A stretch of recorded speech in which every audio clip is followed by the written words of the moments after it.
I'm a neuroscientist, and in neuroscience, we have to deal with many difficult questions about the brain. But I want to start with the easiest question, and the question you really should have all asked yourself at some point in your life, because it's a fundamental question if we want to understand brain function. And that is, why do we and other animals have brains? Not all species on our planet have brains, so if we want to know what the brain is for, let's think about why we evolved one.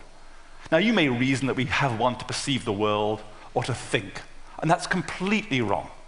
If you think about this question for any length of time, it's blindingly obvious why we have a brain. We have a brain for one reason and one reason only, and that's to produce adaptable and complex movements.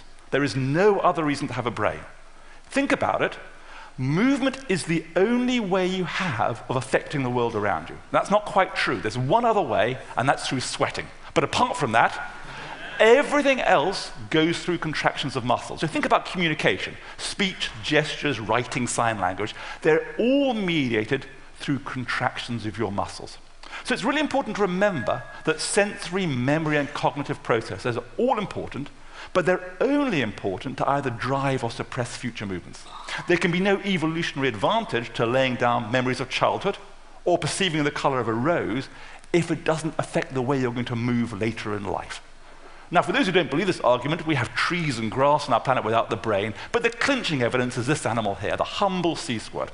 Rudimentary animal, has a nervous system, swims around in the ocean in its juvenile life, and on some point in its life it implants on a rock, and the first thing it does in implanting on that rock, which it never leaves, is to digest its own brain and nervous system for food.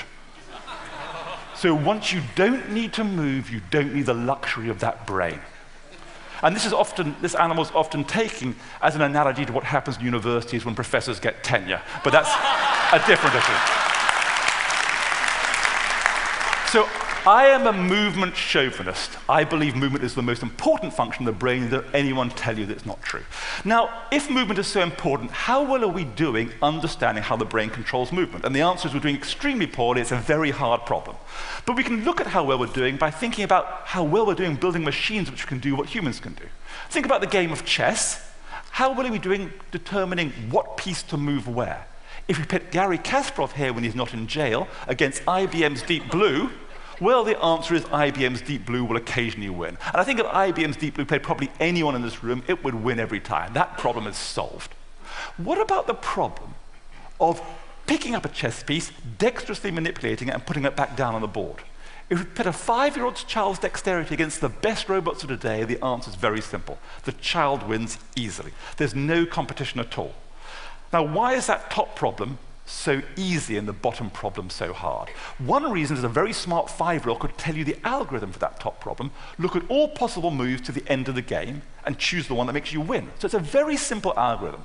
Now, of course, there are a lot of moves, but with fast computers and some approximations, we come close to the optimal solution.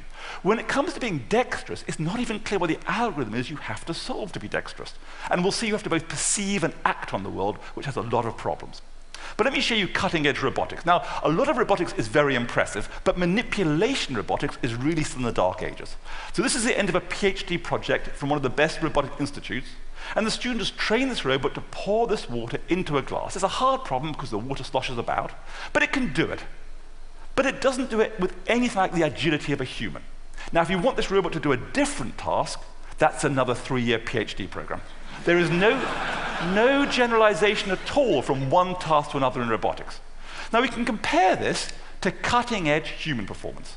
So what I'm going to show is Emily Fox winning the world record for cup stacking. Now, the Americans in the audience will know all about cup stacking. It's a high school sport where you have 12 cups you have to stack and unstack against the clock in a prescribed order. And this is her getting the world record in real time.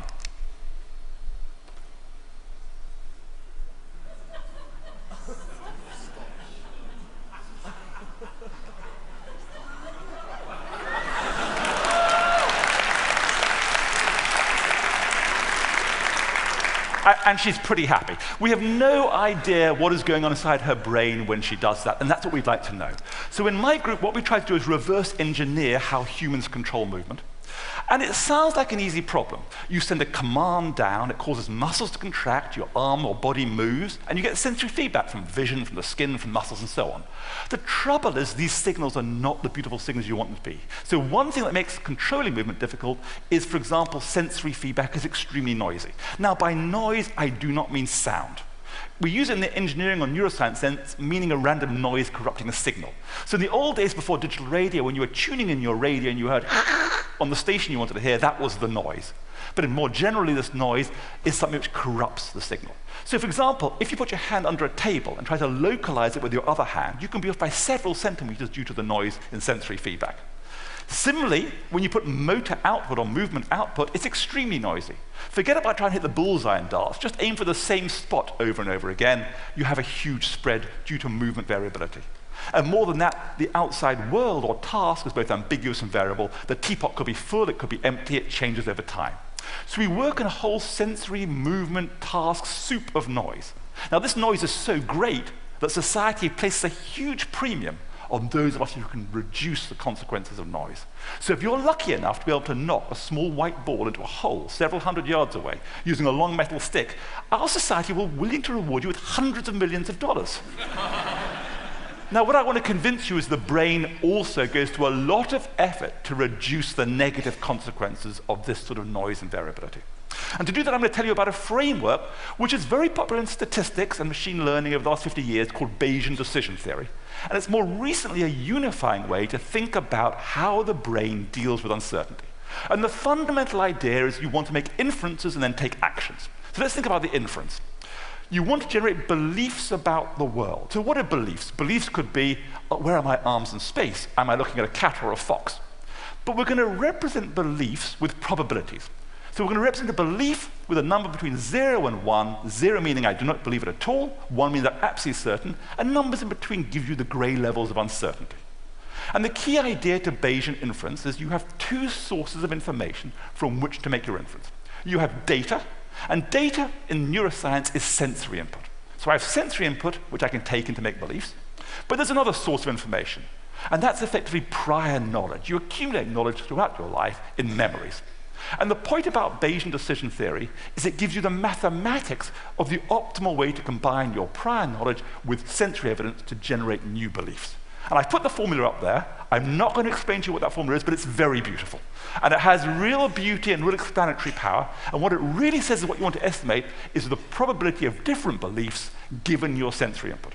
So let me give you an intuitive example. Imagine you're playing tennis, learning to play tennis, and you want to decide where the ball is going to bounce as it comes over the net towards you. There are two sources of information, Bayes' rule tells you. There's sensory evidence. You can use vision information, auditory information, and that might tell you it's going to land at that red spot. But you know that your senses are not perfect, and therefore there's some variability in where it's going to land, shown by that cloud of red, representing numbers between 0.5 and maybe 0.1.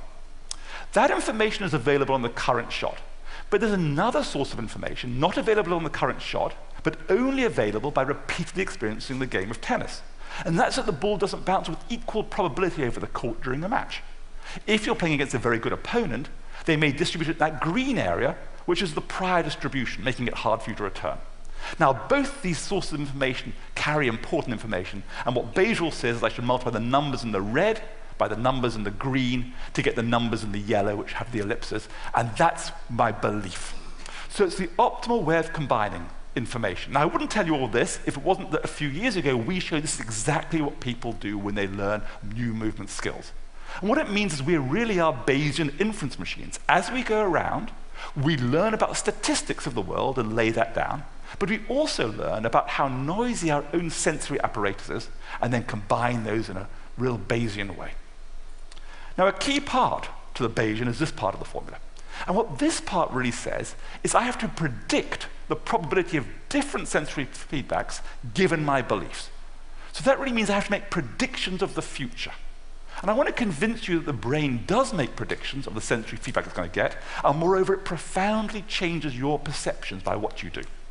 And to do that, I'll tell you about how the brain deals with sensory input. So you send a command out, you get sensory feedback back, and that transformation is governed by the physics of your body and your sensory apparatus.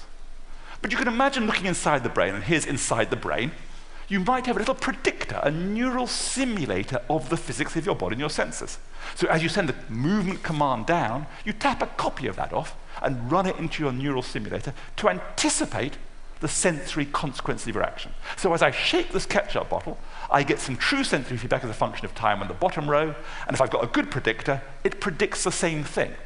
Well, why would I bother doing that? I'm going to get the sensory feedback anyway. Well, there's good reasons. Imagine as I shake the ketchup bottle, someone very kindly comes up to me and taps it on the back for me. Okay?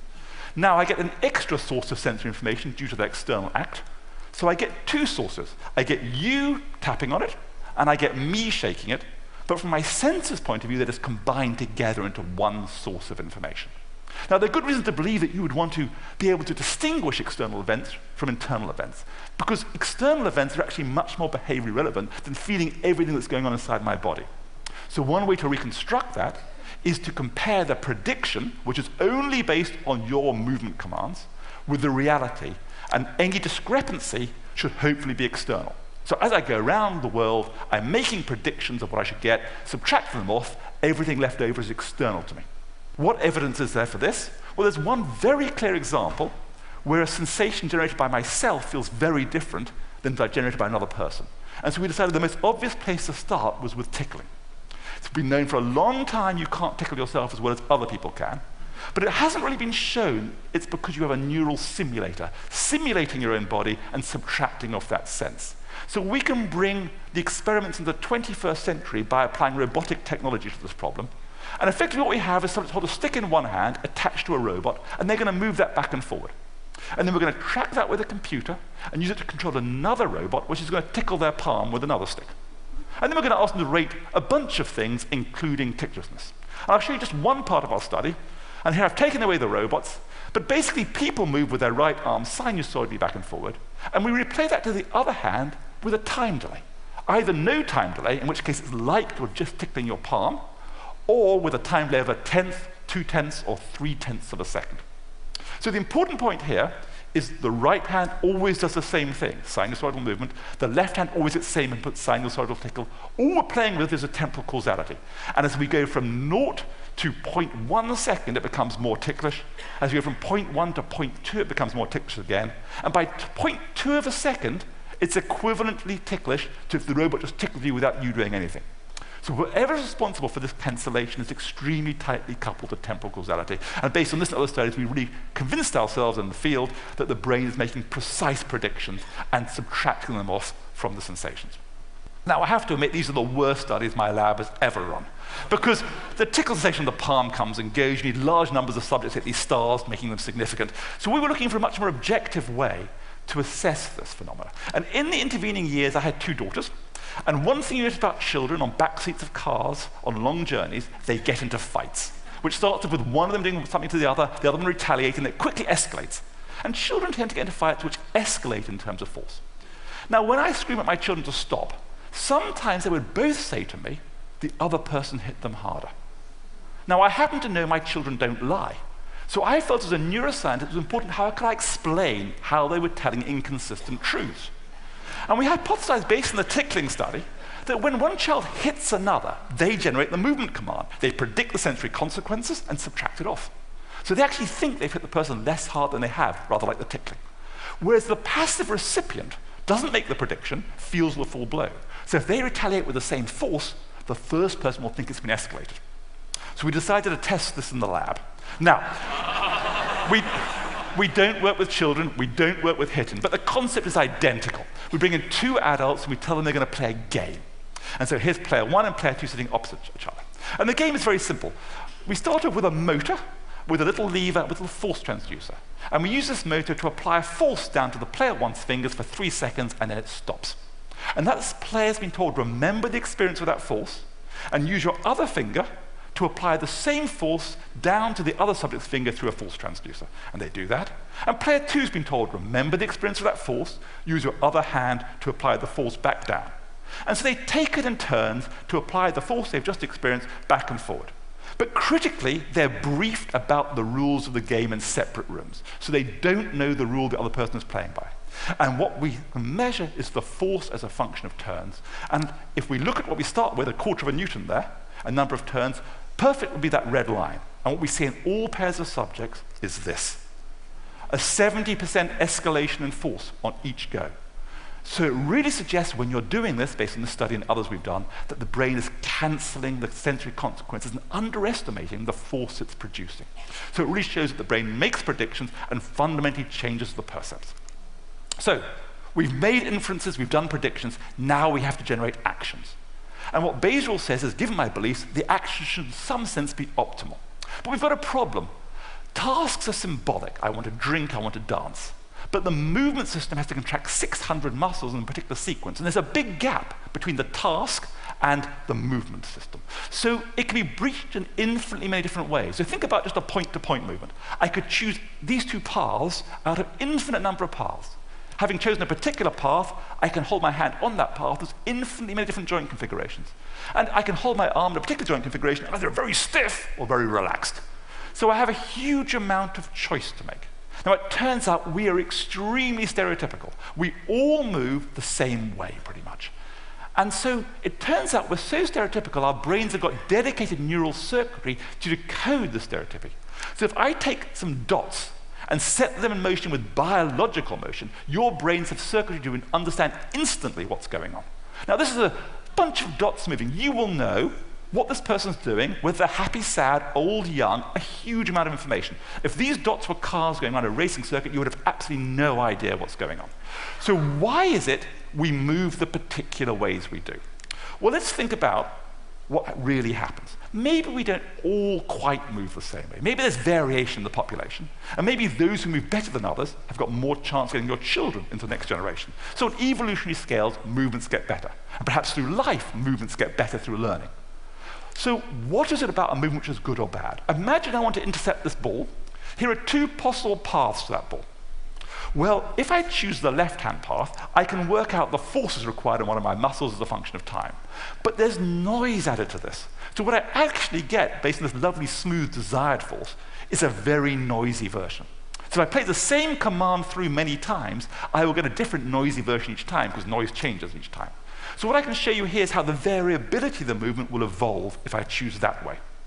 If I choose a different way of moving, on the right, for example, then I'll have a different command, different noise playing through a nonlinear system, very complicated. All we can be sure of is the variability will be different. If I move in this particular way, I end up with a smaller variability across many movements. So if I had to choose between those two, I would choose the right one because it's less variable. And the fundamental idea is you want to plan your movements so as to minimize the negative consequence of the noise. And one intuition to get is that actually the amount of noise or variability that I show here gets bigger as the force gets bigger. So you want to avoid big forces as one principle. So we've shown that using this, we can explain a huge amount of data, that exactly people are going about their lives planning movements so as to minimize negative consequences of noise. So I hope I've convinced you that the brain is there and evolved to control movement. And it's an intellectual challenge to understand how we do that. But it also is relevant for disease and rehabilitation. There are many diseases which affect movement. And hopefully, if we understand how we control movement, we can apply that to robotic technology. And finally, I want to remind you, when you see animals do what look like very simple tasks, the actual complexity of what's going on inside their brain is really quite dramatic. Thank you very much.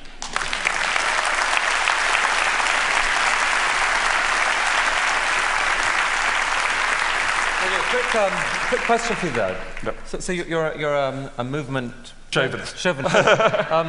Does that mean that you think that the other things that we think our brains are about, the kind of the dreaming, the yearning, the falling in love, and all these things, are a kind of a sideshow, an accident? They're not accidents. I think they're all important to drive the right movement behavior to get reproduction in the end. So I think people who study sensation or memory without realizing why you're laying down memories of childhood, the fact we forget most of our childhood, for example, is probably fine because it doesn't affect our movements later in life. You only need to store things which are really going to affect movement. So you think that people thinking about the brain and consciousness generally could get real insight by saying, where does movement play in this game? So people have found out, for example, that the studying vision in the absence of realizing why you have vision is a mistake. You have to study vision with the realization of how the movement system is going to use vision. And it uses it very differently once you think of it that way. Well, that was quite fascinating. Thank you very much indeed.